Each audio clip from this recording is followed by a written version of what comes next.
Hi everyone, this is Professor Golestane.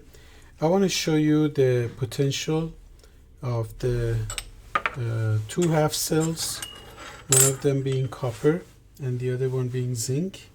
So I'm going to pour the previously prepared copper ion solution, and these are all in magnesium sulfate electrolyte, and the other one is the previously prepared zinc solution, and that's put into the next beaker.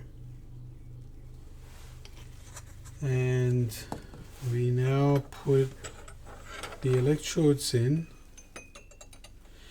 and of course we need a salt bridge.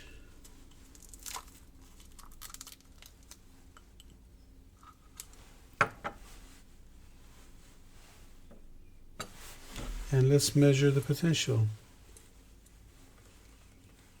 Let's pay attention to the polarity. So potential is 1.060.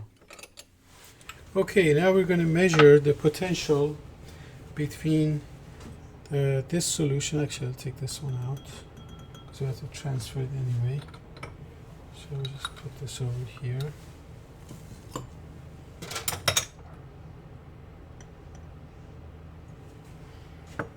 And let's go ahead and do the copper solution. This is my previous copper solution that I electrolyzed.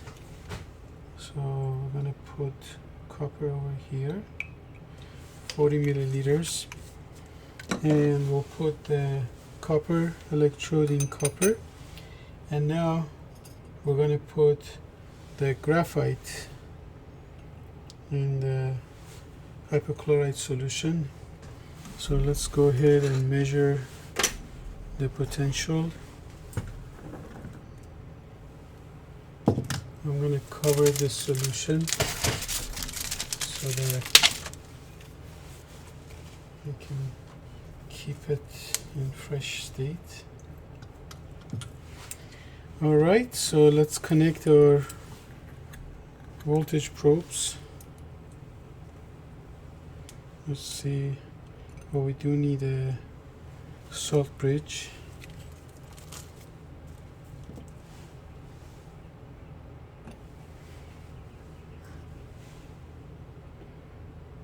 Okay, we are recording a potential of, let's wait till it stabilizes.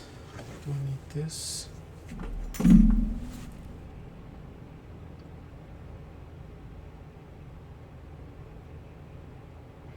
Let's go ahead and record it.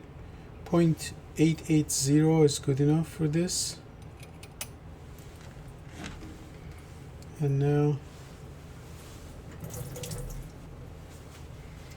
I'm going to change this with the zinc solution. So my zinc solution that I had previously prepared is here.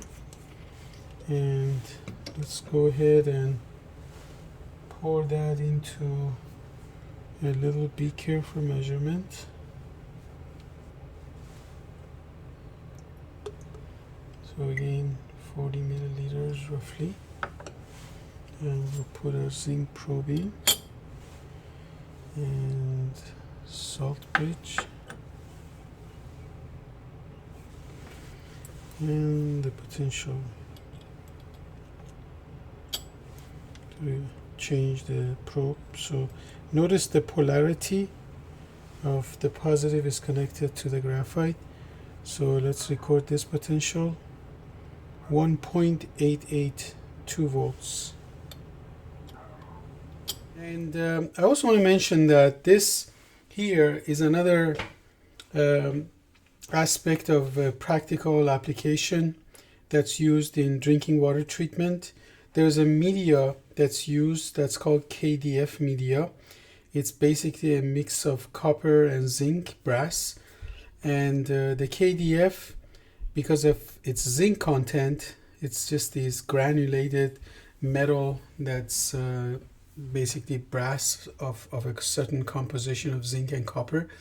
So when it's in contact with chlorinated water, it tends to remove the chlorine. So It's used as a dechlorination media, and you can actually purchase it in a small compartment and put it as an addition to your shower head. So it's a shower filter made with that media. And what it does is when you take a shower, basically the hot water of the shower releases a lot of chlorine over you when you're taking a shower. So if you have a shower filter that has this KDF media in it, it removes the chlorine through the process of oxidation reduction. And you can see that we had a relatively high potential for that. So the zinc ion will be reacted, and there would be the anode of the process, and the chlorine will be the oxidizer. So basically that's the process right there. So chlorine will go into the chloride, chlorine will react to chloride, and zinc would react to zinc ions. So chlorine is actually Cl2 that when it turns into chloride is gaining a couple electrons, so it's being reduced, and zinc will be oxidized. So I just wanted to mention that as well.